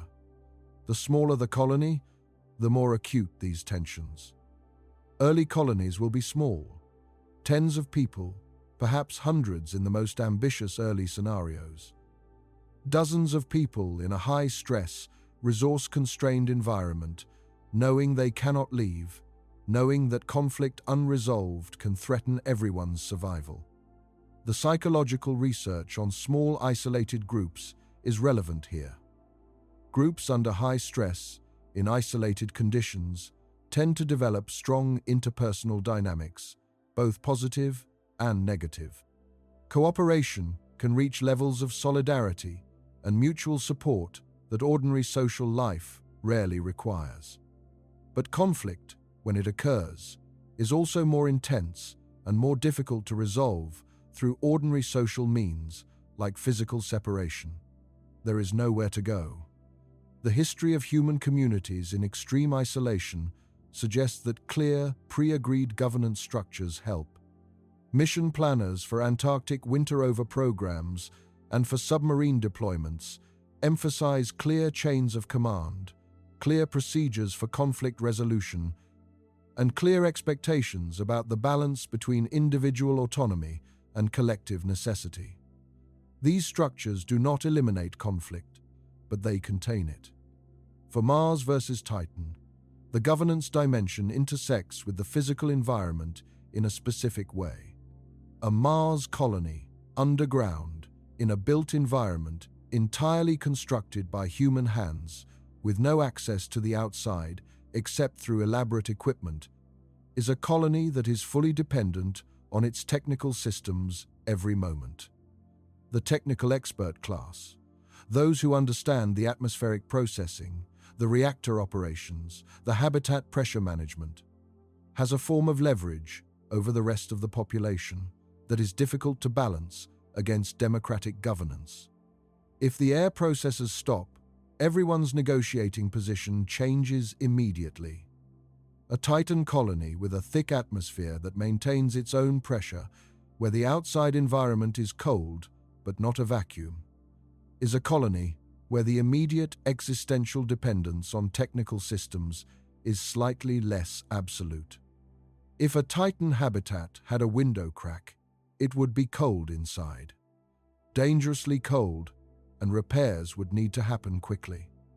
But it would not be an immediate total decompression event. The slightly longer response time changes the decision dynamics in ways that are subtle but real. The margin of error, even a small one, matters when you are trying to govern a community under extreme stress. The question of reproduction and generational continuity is one that gets discussed in clinical terms, in colonization planning documents, and that deserves more direct attention. A colony that does not successfully reproduce is not a colony. It is an expedition. Expeditions end. Colonies are intended to be permanent. For a colony to be permanent, it has to produce the next generation in adequate numbers and with adequate health. And it has to produce a generation that wants to stay. Children born to the first colonists did not choose to be there.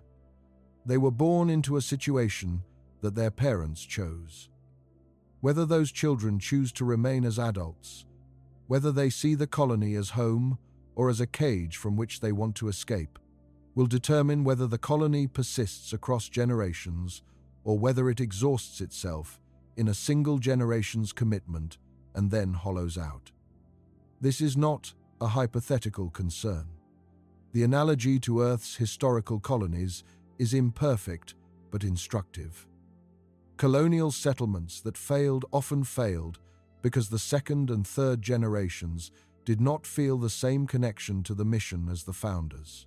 Colonial settlements that succeeded often succeeded because the environment, for all its harshness, offered something that the home country could not: opportunity, space, freedom from the social structures that constrained the founders, a sense of identity as something new. The children born in a Mars underground bunker, in tunnels and pressurized corridors, with no access to the outside, without elaborate equipment, with a sky they can see only in photographs and videos from Earth. Will they feel connected to a mission that their parents chose? Will they develop an identity as Martians, a sense of belonging to a world they never chose, but that is the only world they know? Or will they feel the isolation and confinement as constraints rather than as the defining conditions of a pioneering life? The children born on Titan would face the cold outside and the orange sky and the hydrocarbon lakes. They would also, potentially, grow up with the ability to go outside in a thermal suit rather than a pressurized life support system. They would be able to see the Kraken mare shimmering in the distance. They would be able to see Saturn in the sky above. They would grow up in a world with genuine weather, with seasons, with a dynamic environment that changes around them. The psychological development of children in different extreme environments is not something we can fully predict. But the sensory richness of the environment a child grows up in shapes their sense of self, their sense of home, their sense of belonging to a place.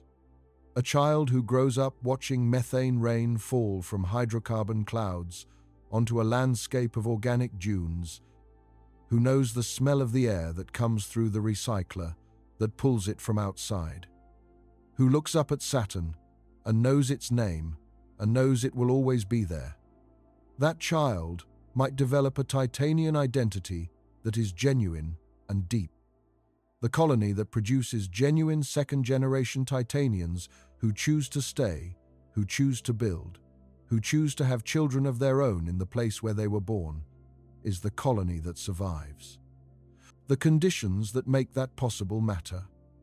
And Titan's environment, despite its harshness, may offer more of what children need to feel they belong somewhere real.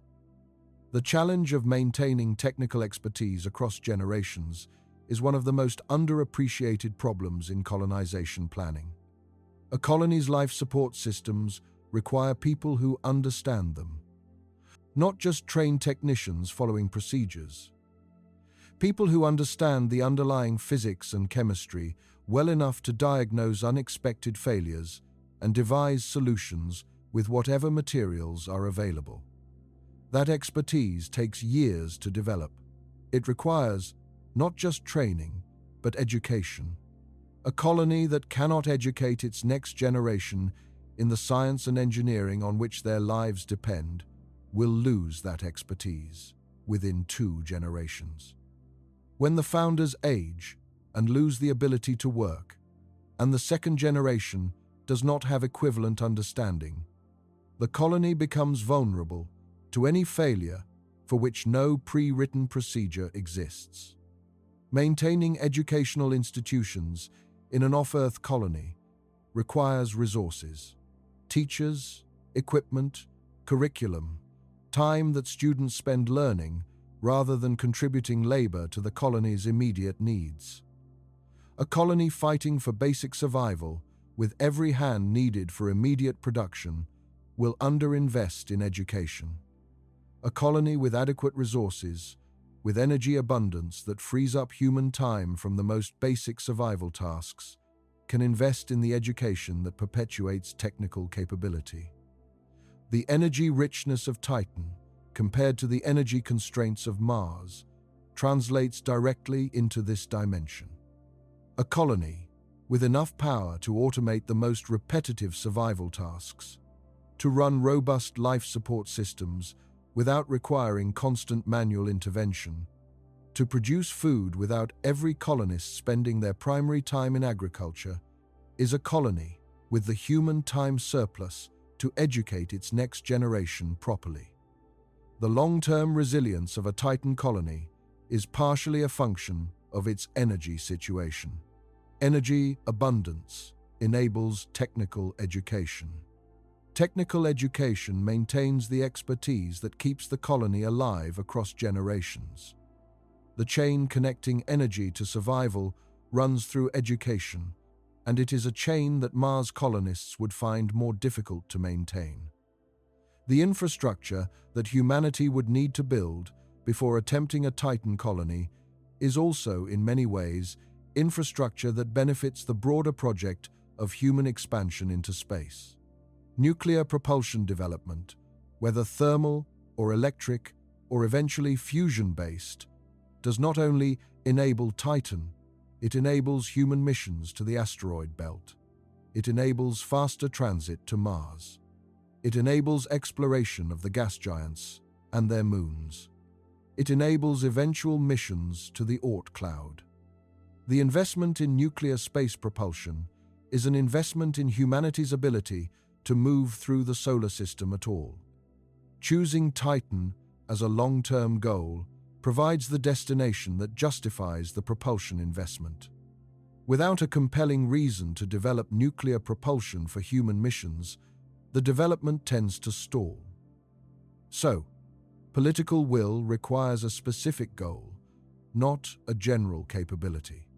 The space race produced Saturn V, not because there was a general desire to improve launch vehicles, but because there was a specific goal of landing on the Moon. Apollo created Saturn V. A serious Titan commitment would create nuclear propulsion. And nuclear propulsion would benefit everything else humanity wants to do in space. Similarly, the development of advanced thermal insulation and closed-loop life support systems for a Titan colony would have applications across space exploration and colonization. Systems designed to maintain human habitation in -179 degrees Celsius or -290 degrees Fahrenheit. Environments teach thermal engineers things that benefit every other extreme environment application. The knowledge generated in the course of learning to live on Titan does not stay on Titan. It propagates back through the civilization that produced the technology. The investment compounds. There is something specific about the way planetary science conversations about outer solar system exploration have shifted over the past 2 decades that is worth acknowledging. For much of the late 20th century, the moons of the outer solar system were considered scientifically interesting but practically irrelevant for human presence. Too far, too cold, too dark. The conversation was always about the inner solar system: Mercury, Venus, Mars, the Moon. The Voyager flybys of Jupiter and Saturn in the 1970s and early 1980s changed the scientific picture enormously, revealing the complexity of the gas giant systems. But the outer solar system remained a destination for robotic probes, not for human planning. Cassini changed that. 13 years of data from the Saturnian system revealed Titan and Enceladus as scientifically extraordinary worlds. Titan, in particular, emerged from Cassini's data as a world that scientists could not stop talking about. The conferences about Titan that followed the Cassini mission were not filled with people being professionally polite about an interesting but marginal target. They were filled with genuine excitement. The kind of excitement that comes from looking at data and seeing things that were not predicted, chemistry that was richer than models expected, atmospheric dynamics more complex than thought, surface features more varied and more Earth-analogous than anticipated. The scientific community's interest in Titan has grown steadily since Cassini's mission ended. Papers on Titan chemistry, Titan meteorology, Titan astrobiology, and Titan colonization potential have increased. The Dragonfly selection in 2019 was partly a reflection of that growing community interest. When a scientific community builds the kind of sustained enthusiasm around a world that the Titan scientific community has built, it is usually because the data justifies it. Scientists are not easily excited by things that aren't real. The Titan scientists are excited because Titan is extraordinary. And that scientific excitement is one of the strongest practical arguments for directing long-term civilizational attention towards Saturn's largest moon. Science does not just produce knowledge. It produces the motivation for engineers and mission planners to develop the technology to go further. A scientific community, genuinely passionate about Titan, will produce graduate students who become professors who train the next generation, who build the instruments, who design the missions, who eventually advocate for the human presence that makes the science possible. The pipeline already exists. It just needs the civilizational commitment to flow through it. The comparison to the Apollo program is instructive but imperfect. Apollo succeeded because it had a specific, concrete, time-bounded goal: land a human on the moon before the end of the 1960s. That goal was specific enough to organize enormous resources around. The Titan goal, as it should be framed, is not equivalent in its immediate time pressure, but it shares the property of specificity. Build nuclear propulsion capable of carrying humans to the outer solar system within 2 to 3 years of transit. Establish a permanent, self-sustaining human presence on Titan by the end of the 22nd century. These are specific enough to organize engineering programs around. The first milestone, nuclear propulsion capable of faster outer solar system transit, is achievable within 50 years if adequately funded. The second milestone, a permanent self-sustaining colony, is achievable within a century of achieving the propulsion.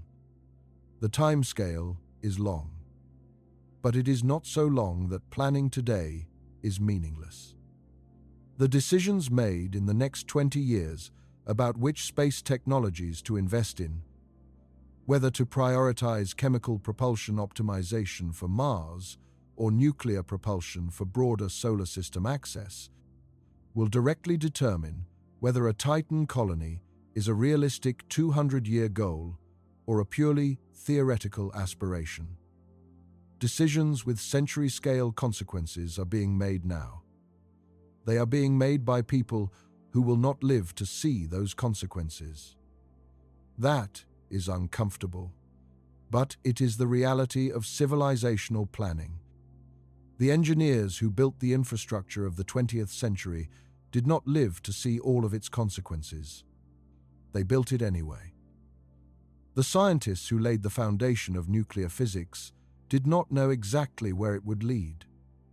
They pursued it anyway. The people who built the first astronomical telescopes did not know they were building the intellectual foundation for a mission to Saturn's largest moon. They built them anyway. The commitment to Titan does not require certainty about what will be found or how it will unfold. It requires the recognition that the question is important enough to pursue, and the discipline to make decisions today that serve the answer rather than the comfort of an immediately achievable destination. That is what serious civilizational planning looks like. And Titan is what serious civilizational planning points toward. The concept of in situ resource utilization, which is the technical term for using materials available at a destination to support the colony rather than importing everything from Earth, is central to every serious colonization proposal. NASA and other space agencies have spent considerable engineering effort on what ISRU looks like for Mars. The MOXIE experiment on the Perseverance rover is a demonstration of Martian oxygen production. MOXIE, which stands for Mars Oxygen In Situ Resource Utilization Experiment, works by electrochemically separating carbon dioxide from the Martian atmosphere into carbon monoxide and oxygen. In April 2021, MOXIE produced about 5 grams of oxygen in its first test run, enough for a person to breathe for about 10 minutes. This was a proof of concept. A colony-scale version would need to produce kilograms of oxygen per hour continuously.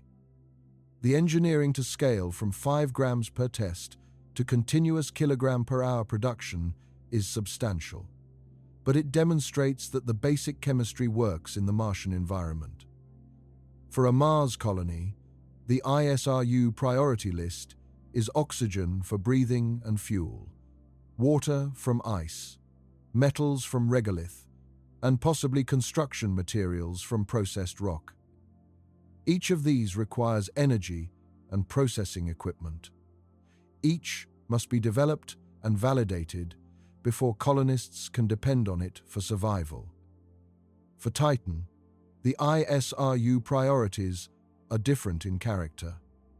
Oxygen from water ice electrolysis, as on Mars, is a primary requirement. Nitrogen extraction from the atmosphere for agricultural use is a secondary priority that Mars does not need in the same way, because the nitrogen source on Mars is so dilute. Hydrocarbon processing for fuel and chemical feedstocks is a Titangent-specific opportunity with no Mars equivalent. And ice processing for structural material, since water ice on Titan is as mechanically sound as rock, opens construction possibilities that do not exist on Mars. Building with ice on Titan is not a desperate fallback. It is an engineering opportunity. Water ice at Titan's temperatures has compressive strength comparable to concrete. It can be cast into shapes, reinforced, and used for large-scale construction. Habitats, storage structures, radiation shielding, berms, even roads and landing pads could be constructed from processed Titan ice using molds and the abundant water ice substrate. The material is free. It requires energy to process and shape, but that energy is available. A Mars colony, building with locally sourced materials, would primarily use sintered or compressed regolith, a process requiring high temperatures and significant energy. The resulting material is functional, but not obviously superior to ice on Titan, and it lacks the simplicity of Titan's ice processing approach. The ISRU picture for Titan, taken as a whole, offers more pathways to self-sufficiency than Mars. Not because Titan is easier, but because the available resources are richer and more varied in ways that support a broader range of industrial processes. The question of telecommunications and the psychological importance of connection to Earth is worth considering carefully. The communication delay between Earth and Mars ranges from about 3 minutes when the planets are closest to about 22 minutes when they are at maximum separation. A one-way signal delay of 22 minutes means a conversation has a round-trip delay of 44 minutes. Real-time conversation is impossible. Every exchange is a written or recorded message, followed by a long wait for a response. For urgent technical problems requiring advice from Earth-based experts, that delay is operationally significant. For personal communications, video messages to family members, letters, conversations about life on another world, the delay shapes the emotional texture of those relationships. They become asynchronous. They become more like correspondence than conversation. People adapt. Human beings have maintained meaningful relationships across distances and delays throughout history. But the adaptation is real, and it is an additional psychological load on colonists who are already carrying heavy loads. The communication delay between Earth and Saturn ranges from about 68 minutes one way, when the planets are closest, to about 84 minutes at maximum separation. Round-trip minimum is about 2 hours and 16 minutes. A message sent from Titan to Earth gets a response at minimum 2.5 hours later. No real-time communication is possible under any circumstances. This is a more significant isolation factor than Mars presents. It means that in any emergency, any situation requiring outside advice, the colony is on its own for at least 2 hours before a response can arrive. This makes the self-sufficiency and internal expertise of the colony more critical. It also means that the psychological relationship colonists have with Earth is more attenuated from the beginning. The adjustment required is larger. But the flip side of this is also real. A Titan colony, more completely cut off from real-time Earth interaction, may develop its own culture and identity more rapidly and more thoroughly than a Mars colony that can at least have near real-time communication during close planetary approach. The development of a distinct Titanian identity, a sense of being from somewhere specific and distinct, rather than simply being humans who are very far from Earth, might be faster and more complete.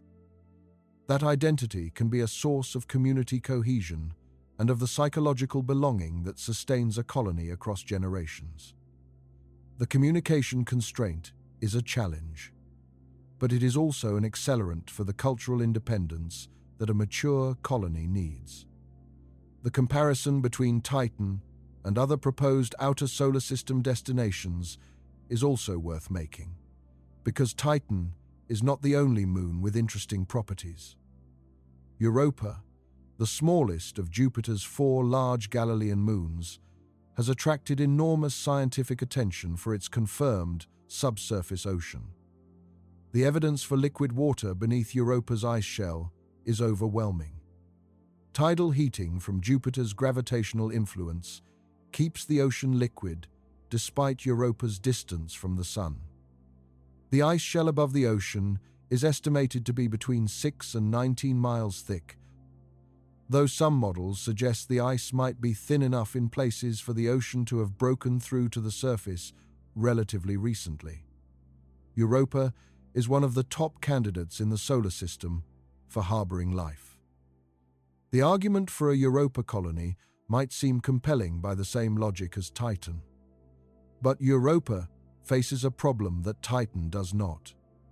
Europa orbits deep within Jupiter's radiation belts. Jupiter's magnetic field is enormously powerful, and it traps high-energy charged particles in radiation belts far more intense than anything at Saturn. The radiation environment at Europa's surface is lethal. A person standing on Europa's surface without massive shielding would receive a radiation dose that is acutely lethal within a day. The dose rate at Europa's surface is roughly 500 rems per day. For comparison, a dose of 400 rems received over a short period is considered the 50% lethal dose for humans. Europa's surface would kill an unshielded person in hours. Even robotic equipment has a limited lifetime before radiation damage becomes critical. A human colony on Europa would require living under tens of meters of ice to be shielded from the radiation. The engineering of reaching that depth, of constructing habitats and life support in that environment, while also trying to use it as a base for the scientific investigation that makes Europa interesting, is a challenge several times more difficult than Mars. Enceladus, the small Saturn moon that Cassini discovered was actively venting water vapor from its south pole, is scientifically fascinating. Its confirmed subsurface ocean is venting material directly into space, which means future missions could potentially sample the ocean without drilling through ice, simply by flying through the plume. But Enceladus is small. Its diameter is only about 313 miles. Gravity on Enceladus is about 1% of Earth's. Even by the standards of Titan, where 14% gravity is a manageable challenge with engineering solutions, 1% gravity on Enceladus is far outside the range where any known physiological or engineering solution to long-term human habitation applies. Enceladus is a target for robotic astrobiology missions. It is not a serious candidate for human colonization. Ganymede, the largest moon in the solar system and the largest moon of Jupiter, has some interesting properties, including its own magnetic field, which is the only moon in the solar system known to have one. But Ganymede also orbits within the broader Jovian radiation environment, which is more intense than the Saturnian radiation environment. And Ganymede's surface is geologically older and less chemically interesting than Titan's. Callisto, the outermost of the large Galilean moons, orbits mostly outside Jupiter's most intense radiation belts and has been discussed as a staging ground for Jupiter system exploration. But it lacks Titan's atmosphere, Titan's surface chemistry, Titan's energy resources, and Titan's scientific significance. When you look across the solar system, at all the destinations that have been seriously proposed for human presence, Titan stands out. Not because it is perfect, but because the combination of properties it offers is unmatched. A thick atmosphere providing pressure and partial radiation shielding. Surface energy resources of extraordinary scale. Complex organic chemistry as a manufacturing feedstock. Abundant nitrogen for agriculture. A dynamic, active environment that provides sensory richness and scientific interest. And a subsurface ocean whose investigation is among the most important scientific goals of the coming centuries. No other moon, no other planet combines these properties in the same way. Titan is unique. And uniqueness, when it is useful uniqueness, is worth paying for. There is one more thing worth saying about the choice between Mars and Titan that goes beyond the practical and scientific arguments. It is about what kind of civilization we are when we make this decision. The argument for Mars is, at its core, an argument from impatience. Mars is close. Mars is achievable now or soon. Mars looks enough like Earth in the pictures to feel familiar. Mars has been in the human imagination long enough that it feels inevitable. The case for Mars is, we can go now, so let's go now. That is not an argument about what is best. It is an argument about what is fastest. The argument for Titan is different. It says, we should go where going makes the most sense for a civilization planning across centuries. And we should be willing to invest the time and resources to develop the technology that makes the better destination achievable. It says, the harder journey to the better place is worth more than the easier journey to the harder place.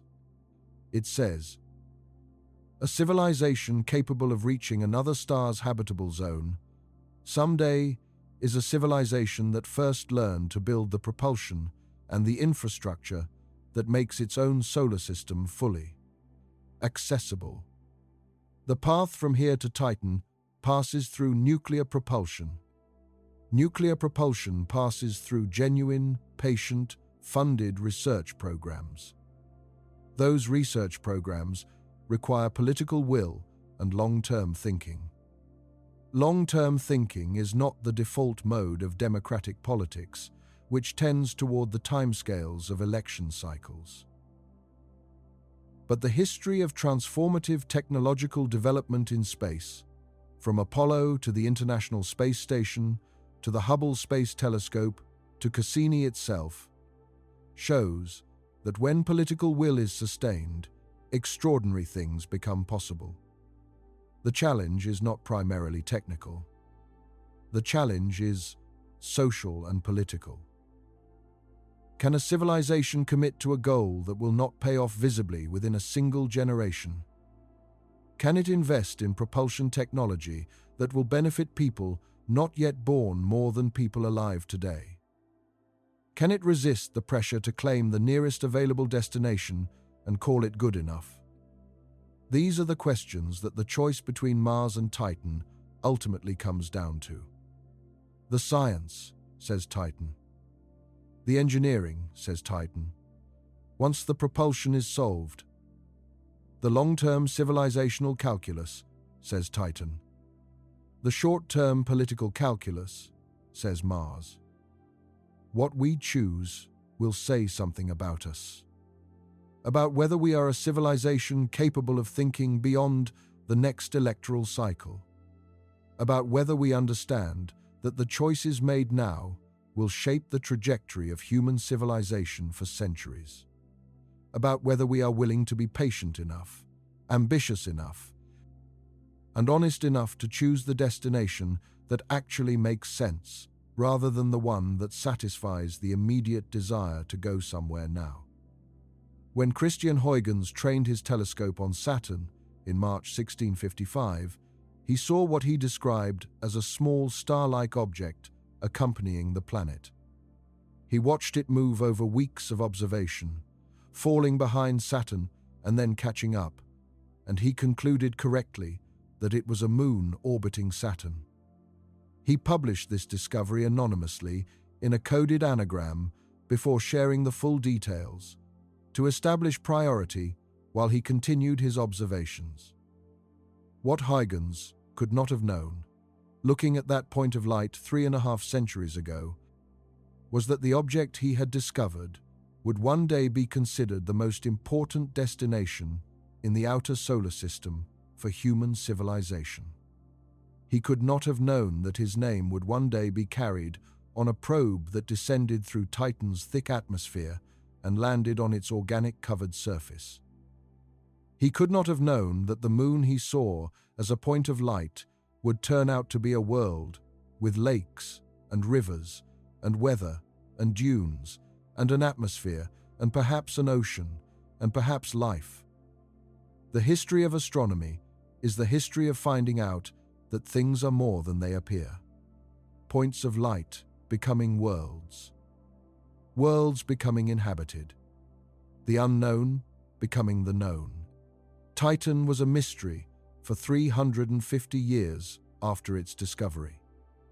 The Cassini-Huygens mission spent 13 years revealing what that mystery contained. The Dragonfly mission, launching in a few years, will spend years exploring it from the inside. And somewhere in the coming centuries, if humanity makes the right choices and builds the right technology, people will live there. They will be born there. They will know no other sky than the orange one above them. They will grow up understanding Saturn the way people on Earth grow up understanding the moon, as something familiar, as a feature of their sky rather than a distant wonder. And they will be doing the most important science in human history, studying the chemistry beneath their feet and the ocean beneath their ice, asking whether life found a way in this distant, cold, extraordinary world. That question deserves human intelligence. It deserves human adaptability. It deserves the full weight of a civilization committed to finding the answer. And Titan deserves a colony. Not because it is easy. Nothing about this is easy. But because of everything the solar system has to offer for a permanent human home beyond Earth, Titan is the one that gives humanity the most honest chance of actually thriving. Not just surviving, thriving. Building something that lasts. Building something worth the cost of getting there. The orange moon, 1 billion miles away, chemical-rich and strange and full of questions, waiting under its haze for the day we finally choose it. Good night.